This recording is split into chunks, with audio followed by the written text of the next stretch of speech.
and welcome to part 2 of what gives men an edge in modern day society. I thought of 5 more things this evening before we totally lost daylight. It's still looking pretty good, like we got enough time to do this, so I'm pleased.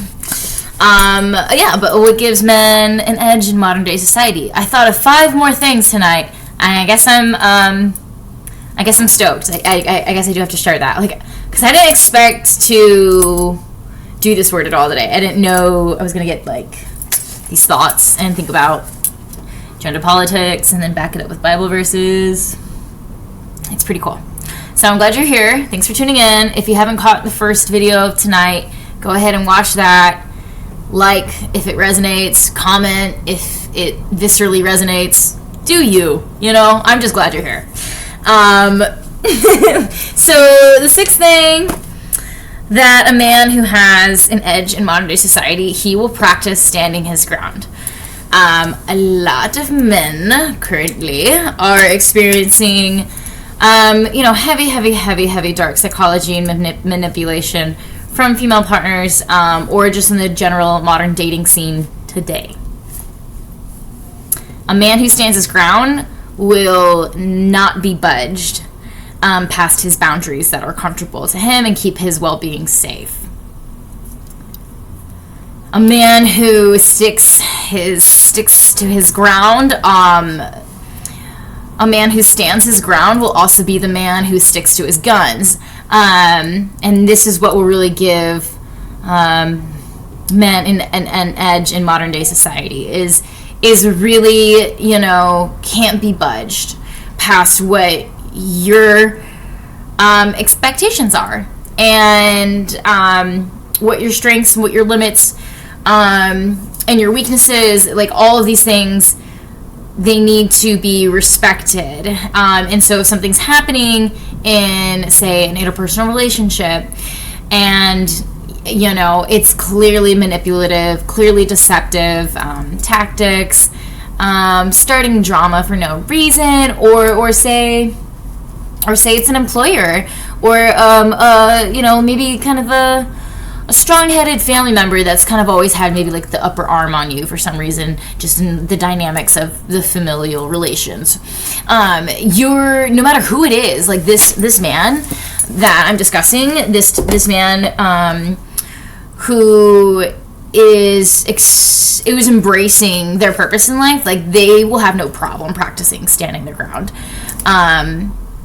And I guess this is a video that inspires men, or offers insight to women about what good things to look for in men. I don't have a specific rationale or process, systematic reasoning for this video today. It literally just popped into my noggin, and so I'm going with that as the Holy Spirit. And I think it'll be encouraging or informative, at least to somebody out there in this big old world. The 7th thing a man with edge will practice in modern day society is that you will have your house in order.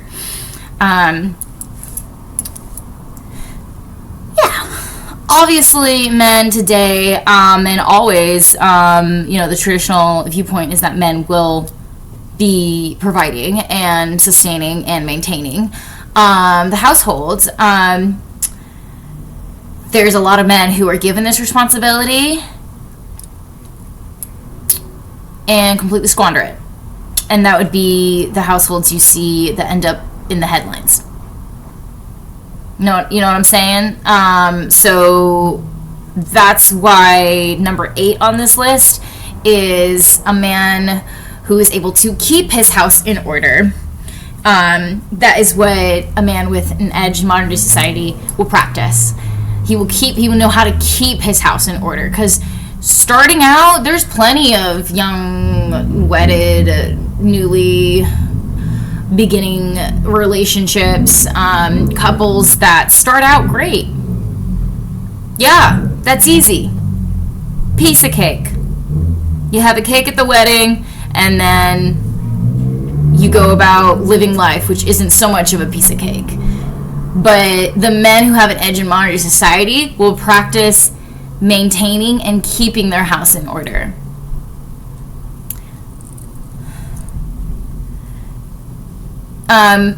Yeah, there's a verse actually that popped right into my mind just now about Ezekiel 38:7. No. Matthew 24:13. But the one who endures till the end will be saved. So, a man who has an edge in modern day society will be of the fruits. They will have this fruits of the Spirit and be able to practice long suffering and meekness. And these are the things that are necessary for any household, but particularly the man of the household, to be able to keep his house in order. Pretty cool stuff. Great, we got that Bible verse in there. I'm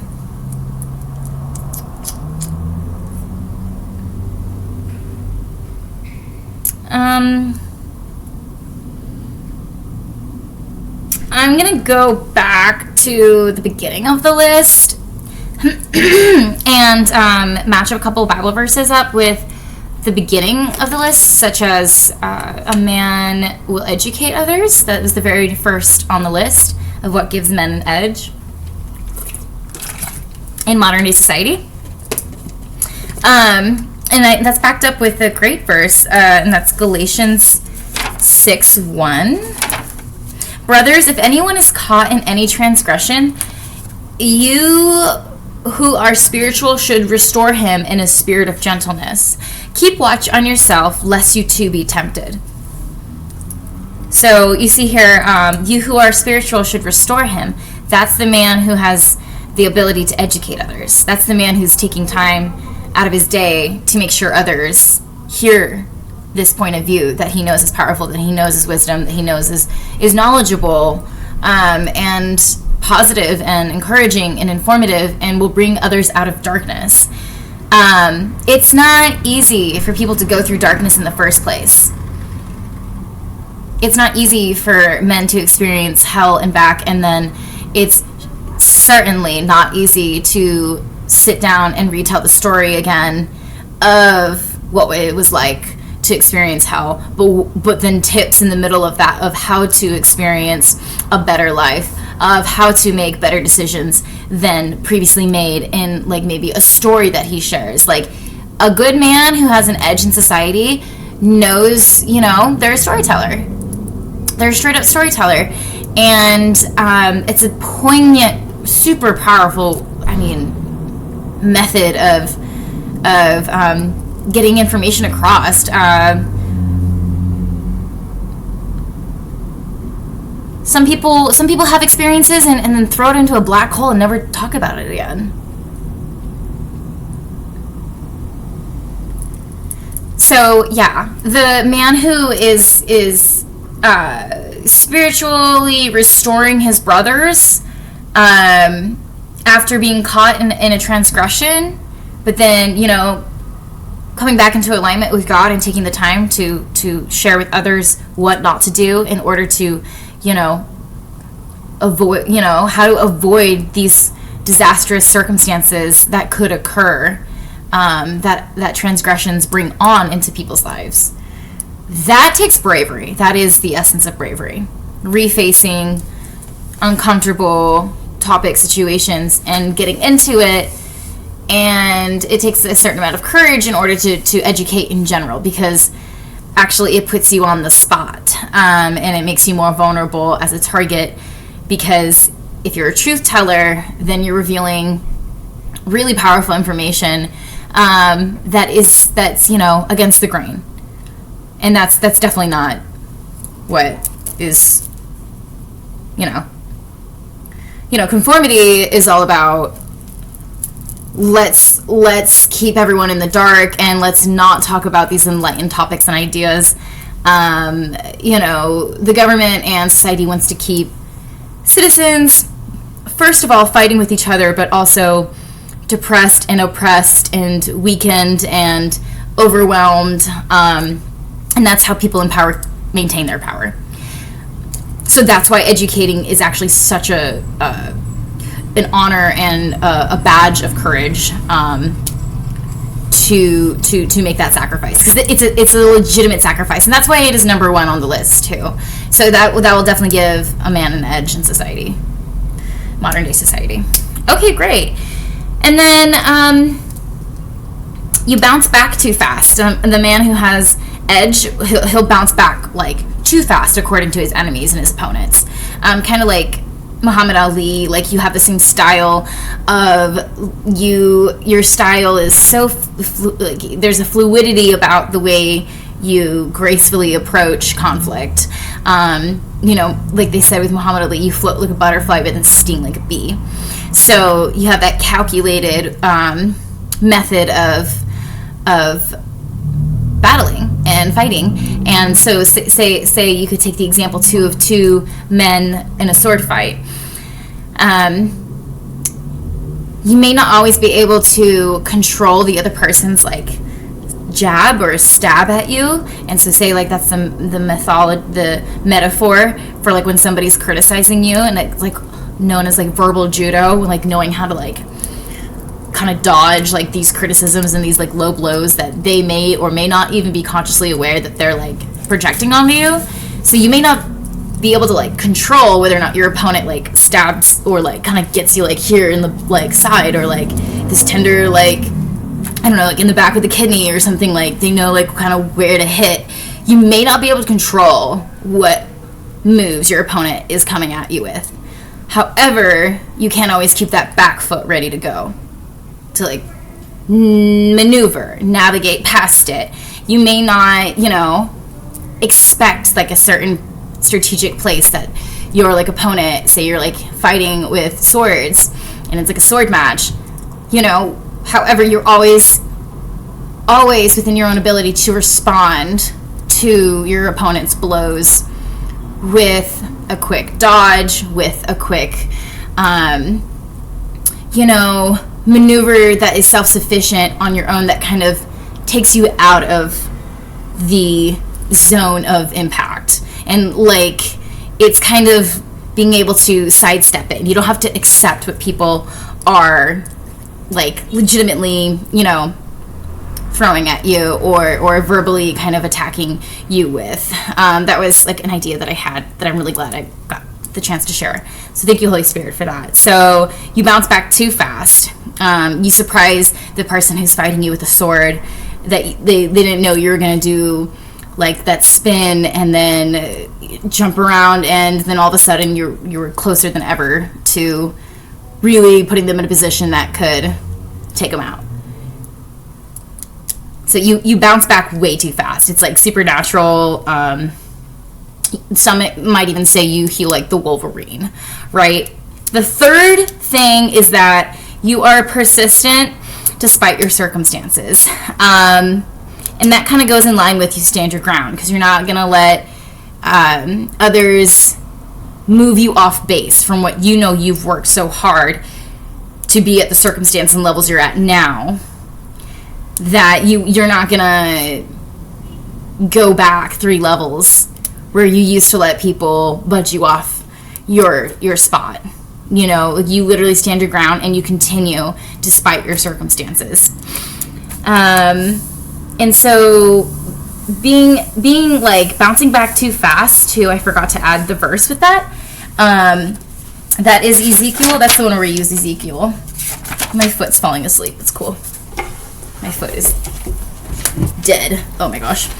I did accidentally break this shelf in here.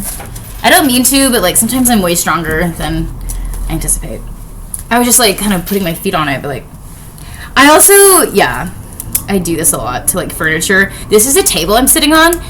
I like to perch on tables. Like I seldom actually like enjoy sitting on like actual couches. Or if I like go to a bench, I won't sit on the bench normally. I'll like sit my bottom on like the top of the back, and then like put my feet where most people put the bottom.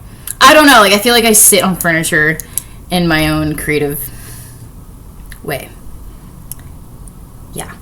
That has nothing to do Anyway, my foot is tingling as the feelings come back into it. So, yeah, Ezekiel 38:7 has to do with bouncing back too fast. You're a guy who, oh my god, my foot. It's so tingly. You're the guy who bounces back way too fast. It pisses off your enemies. Frankly, it infuriates them because they just don't know how to keep you down. And this is, we can refer to Ezekiel 38:7. Be ready and keep ready, you and all your hosts that are assembled about you, and be a guard for them.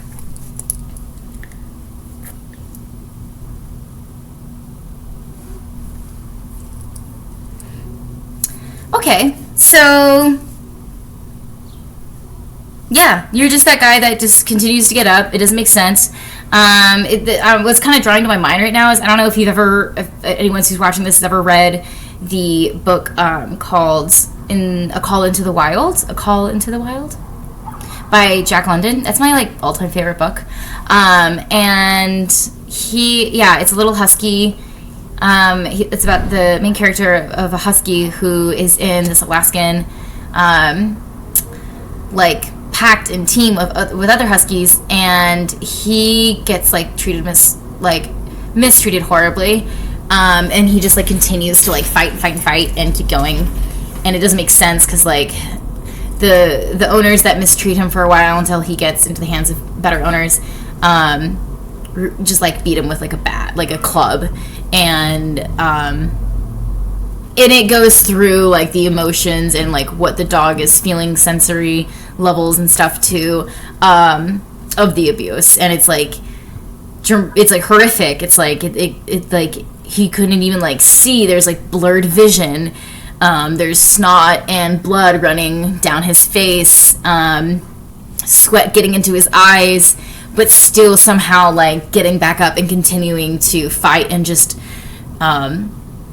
survive. And that is, I don't know, I guess I'm really trying to be obedient with what God wants me to share. So this is what was coming up, and so you're of that stamina level of what I was describing of that dog in the book.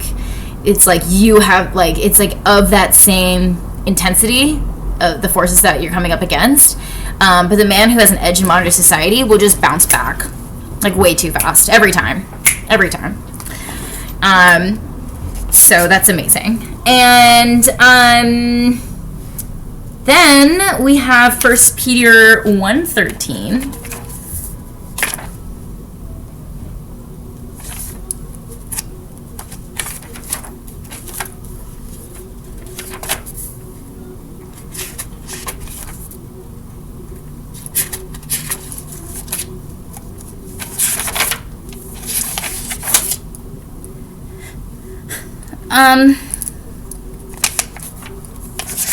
We have 1 Peter 1:13 next, and it's got to be right around the corner here. Let me see.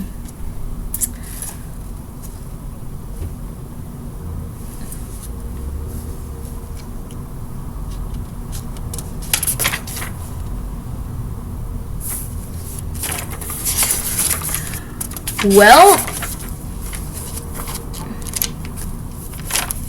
I have no idea where that verse is, but I know it's in here. There it is. I almost lost it. Okay, cool. This is, I try and prepare so I don't, but alright, Peter 1:13. Therefore, preparing your minds for action and being sober-minded, set your hope fully on the grace that will be brought to you at the revelation of Jesus Christ. I broke this table, bro. And that goes in line with you are persistent despite your circumstances. Okay? Because you're the man that is constantly preparing your mind. You're staying level-headed. Peter 1:13, preparing your minds for action and being sober-minded. You set your hope fully on the grace that will be brought to you at the revelation of Jesus Christ. So that goes back to like having faith and putting in the labor and putting in the works with hope in mind. And that's what God is here for. Like, he represents hope. He is hope. That's what he offers us. He gives us this life, if we're lucky enough to be in a human body and experience this roller coaster of a life. And it is a blessing. It is also like an overwhelming roller coaster, if I may say so. And regardless of the suffering, he says, I will give you hope. You know, like I will offer hope, and I have a plan for your life, and it's going to prosper you and not harm you.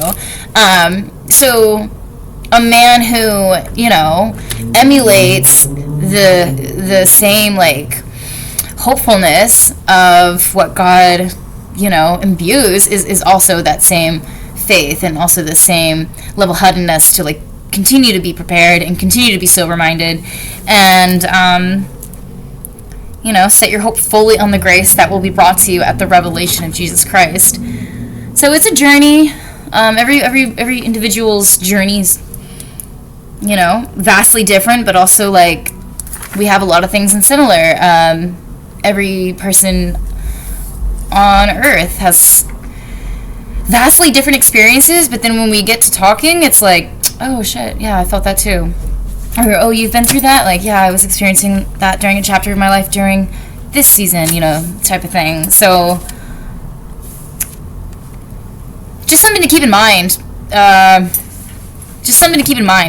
It's powerful to think, like, oh, you know what? We're actually literally all one collective consciousness. So, something to keep in mind. And then we're gonna end up this vid pretty soon here. We got 2 more verses to get to. So Proverbs 21:20 is what I have aligned with the fourth reason of what gives a man an edge in modern day society, and that is your partner is not your source of happiness. That's the 4th thing. And the verse that goes with that is Proverbs 21:20.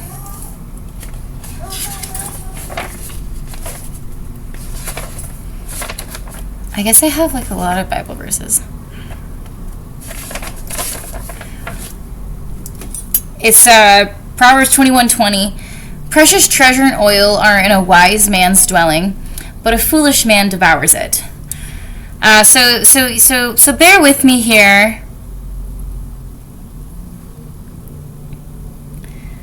When you are an individual, specifically a man, in this life, there is your own treasure and oil that you're seeking after, that ideally every man should be seeking after, that is to fill their destiny and will that God put on their life if they rise to the call and answer the call. Many are called, few are chosen. So this precious treasure and oil is the mission and destiny that God has laid out for you if you're willing to accept and answer the call. The misconstrued concept that is, I feel like, what's, you know, crumbling down the scaffolds of any type of quality interpersonal relationship is the expectation the other person is the source of 100% of their partner's happiness. Or maybe not 100%, but there's a lot of emphasis and misconstrued, you know, dynamics of how interpersonal relationships go and are supposed to function as, but yeah, your partner is not supposed to be your source of happiness. I'm not saying they're not supposed to be a source of happiness. I'm saying if you have a good day and then you come home and your partner is in a piss-ass mood, don't get on their case. You know why? You are capable of having a good day all by yourself because you're your own vessel. that produces your own source of healing, abundance, and creativity. Your partner is there, and if they're going to have a bad day, that's perfectly reasonable. Of course, be there for them. Ask if there's anything they want to do. Obviously, you want to see your person feeling good, but never be disappointed that your partner isn't your source of happiness. And yeah, like, especially if it's like a rain on the parade situation, and like you're in a good mood and they just kind of like they're like in a certain time space and headspace where they're just like not, like, that's how it's gonna go. Actually, the energy will ricochet back and forth between partners in a relationship where it's like one person's mad and then one person's happy, and then it's like endothermic energy of a fire. Honestly, that's how like energy in a relationship is like funneled back and forth between two people. So you can't expect them to always like be like the energy and the headspace of where you're at, and therefore if they can't meet that, you better make sure that you have your own guaranteed interest and hobbies and life purpose outside of your partner that brings you that precious treasure and oil. And like Proverbs 21:20, precious treasure and oil are in a wise man's dwelling, but a foolish man devours it. So this is obviously to say too that the foolish man would quickly spend and mismanage the blessings and resources given to them. And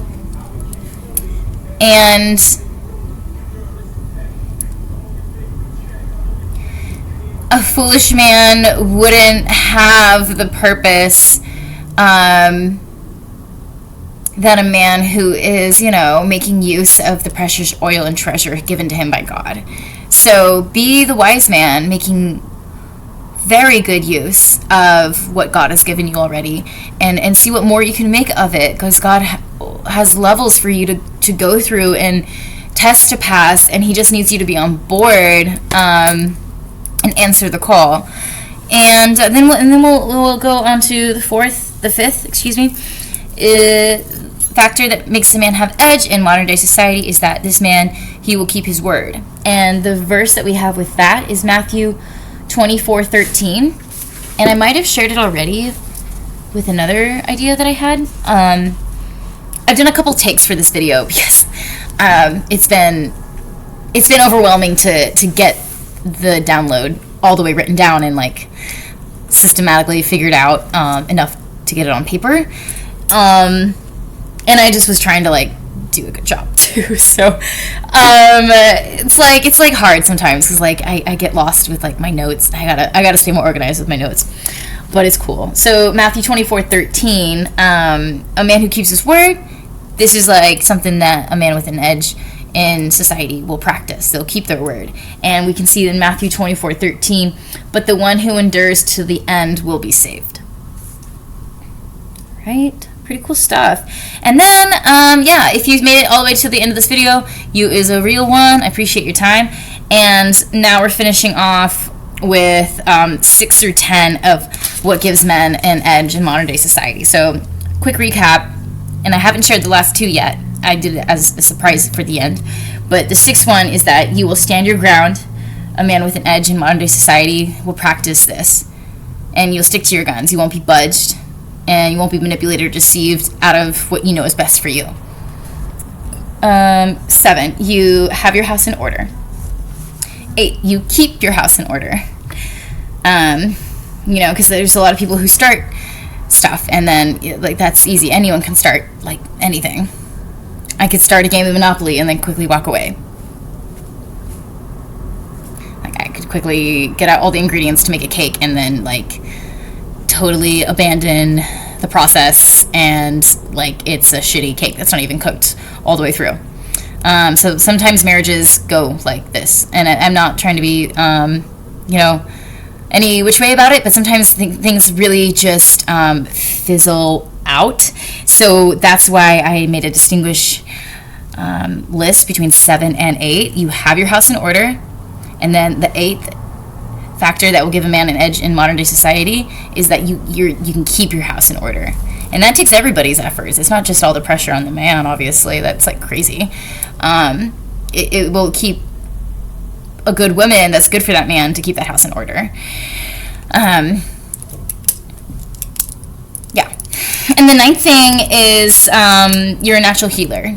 That is something that will give, like you practice that though. Like you don't even, like say you're a fella and you're in this life at this timeline right now and you don't even like mean to say the right thing, or like you've had experiences before where just your presence seemed to comfort somebody or stop them from doing something reckless.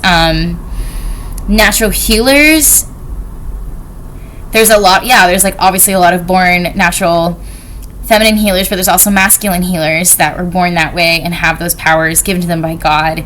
And that is a whole nother level of edge. And it's honestly a power of the individual that is to be explored and discovered more about. And it takes meditation and introspection to discover more of those abilities. And then the last thing, a man of 10th, now we're at the 10th factor of what will make a man have edge in modern day society is that this type of man will naturally quell conflict. Have you ever just like had a life situation, and when the man of the house came around, like it kind of just like figured out the situation that was going on, like the conflict. You know what I'm talking about? Like the guy is the one who like naturally makes things better in a way that's like, okay, let's all just get grounded again. Let's think about logic. What are the facts? What are our options? How is everybody feeling? Is everybody safe right now? The man who has an edge in modern day society, that's the 10th thing that he'll practice, is just kind of his presence will naturally quell conflict. And honestly, wouldn't be surprised after 15 minutes of him showing up, this kind of fella will have solutions for the entire team. That's it, you guys. I know that kind of went on a little bit long there, but it was coming to mind. I felt really led to share this today, and I hope it was informative, encouraging, or exciting.